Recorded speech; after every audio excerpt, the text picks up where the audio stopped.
বিসমিল্লাহির রহমানির রহিম। সম্মানিত দর্শক শ্রোতা ভাই এবং বোনেরা, আশা করি আপনারা সবাই সহি সালামতে আছেন। ইসরায়েল অবিরামভাবে যুদ্ধবিরতি চুক্তি সম্পন্ন হওয়ার পরেও গাজায় এবং পশ্চিম তীরে হামলা অব্যাহত রেখেছে। লেবাননেও যুদ্ধবিরতি হওয়ার পরেও মাঝে মধ্যে এখনও হামলা অব্যাহত আছে। এদিকে আমেরিকা ইরানের সাথে যুদ্ধ তো চলছেই, শুধুমাত্র গতকালকে রবিবারে কোনো হামলা আমেরিকাও করে নাই, ইরানও পাল্টা হামলা করে নাই। এরই মধ্যে কুয়েত পাকিস্তানের সাথে সামরিক চুক্তি করেছে। পাকিস্তান চীনের কাছে গিয়েছে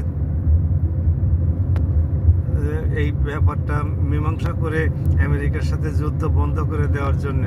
কারণ হরমুজ প্রণালী এবং বাব-আল মাদ্দেব প্রণালী যদি হুতিরা বন্ধ করে দেয় এবং শেষ পর্যন্ত আরও এক্সট্রিমে চলে গেলে যদি সাবমেরিন কেবলগুলো হরমুজ প্রণালী এবং বাব-আল মাদ্দেব প্রণালী থেকে কেটে দেয়, তাহলে গোটা বিশ্ব ব্যবস্থার যোগাযোগ ব্যবস্থায় একটা ধস নামবে।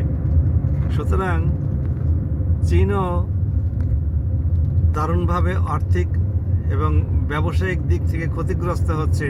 তেলের সরবরাহ বিঘ্নিত হচ্ছে, কারণ চীন তো শুধু ইরান নয়, বাহরাইন, কুয়েত, কাতার, সৌদি আরব, সংযুক্ত আরব আমিরাত, সৌদি আরব প্রভৃতি দেশ থেকে তেল কিনে।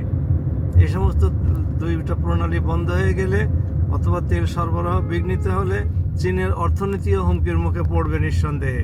কাজে চীনও এই ব্যাপারে আগ্রহ দেখাচ্ছে বলে আমাদের কাছে মনে হয়। এখন দেখা যাক চীনের এই হুমকিতে বা প্রচেষ্টায় যদি আমেরিকা এবং ইরানের মধ্যে যুদ্ধ বন্ধটা নিশ্চিত হয়, তাহলে আমরা মধ্যপ্রাচ্যে একটা ভালো অবস্থার দিকে যেতেও পারি। আমরা চাই না মধ্যপ্রাচ্যের যুদ্ধ আর এক মুহূর্ত অব্যাহত থাকুক। ইরানের প্রচুর ক্ষতি হয়েছে, আমেরিকারও $1 ট্রিলিয়ন ক্ষতি হয়েছে। সুতরাং এই উভয় পক্ষের প্রাণহানিও ঘটেছে। কাজেই আমরা আমেরিকার সাথে কোনোদিন শান্তি চুক্তি চিরস্থায়ী হবে না। কাজে এভাবেই চলতে হবে। কাজে যা হওয়ার হয়ে গেছে এভাবেই বন্ধ হোক এবং স্থায়ী চুক্তির জন্য চেষ্টা করা হোক। তবে কাফের মুশরিকদের সাথে মুসলমানদের কোনো স্থায়ী চুক্তি কোনোদিনও হয়নি, আগামীতেও হবে বলে আমাদের মনে হয় না। আমেরিকা নানান অজুহাতে পৃথিবীর বিভিন্ন দেশে হামলা করেছে। ইরানের সাথে, ইরান তো তাদের শত্রু দেশ, তাদের বন্ধু দেশেই তো হামলা করেছে। ইরাক তো তাদের বন্ধু দেশ ছিল, সেখানে তারা হামলা করেছে।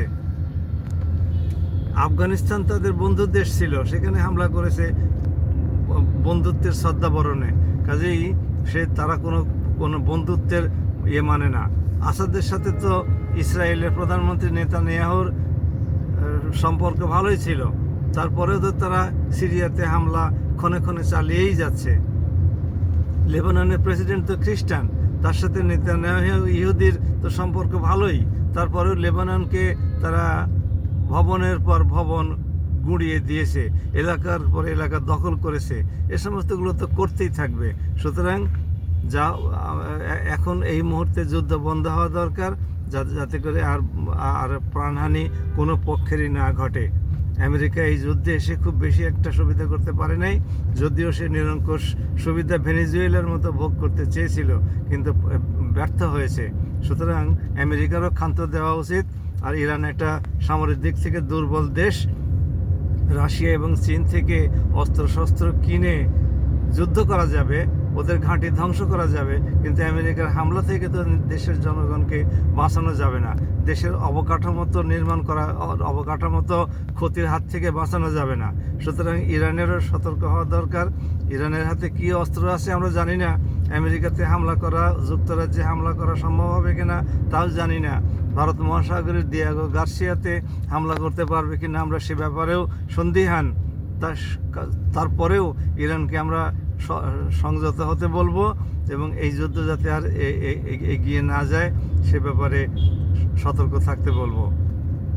ইরান ভবিষ্যতে আরও শক্তিশালী হোক এবং শক্তিশালীভাবে আমেরিকাকে এবং অন্যান্য শত্রু রাষ্ট্রকে মোকাবেলা করার জন্য প্রস্তুতি নিক। বরং যুদ্ধ করে এইগুলো তাদের লোক ক্ষয়, তারপর সম্পদ ক্ষয়, এগুলো করার কোনো অর্থ হয় না। সেই অর্থ বরং মুসলিম উম্মার কল্যাণে ব্যয়িত হলে মানুষের কল্যাণ হবে। ইয়েমেন ইরানের একটা বন্ধু রাষ্ট্র। ইয়েমেনের মানুষ অত্যন্ত দুর্দশায় আছে। ফিলিস্তিনিরা তো গোটা মুসলিম উম্মারই বন্ধু রাষ্ট্র।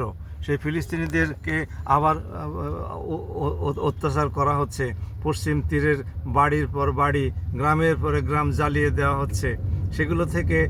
সেগুলোর দিকে মনোযোগ দেওয়া যেতে পারে এবং তাদের পুনর্বাসনের জন্য এই সমস্ত অর্থ ব্যয় করা যেতে পারে।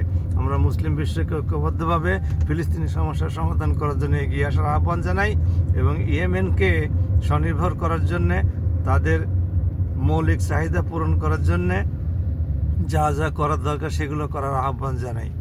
সবাই ভালো থাকুন। আসসালামু আলাইকুম ওয়া রাহমাতুল্লাহ।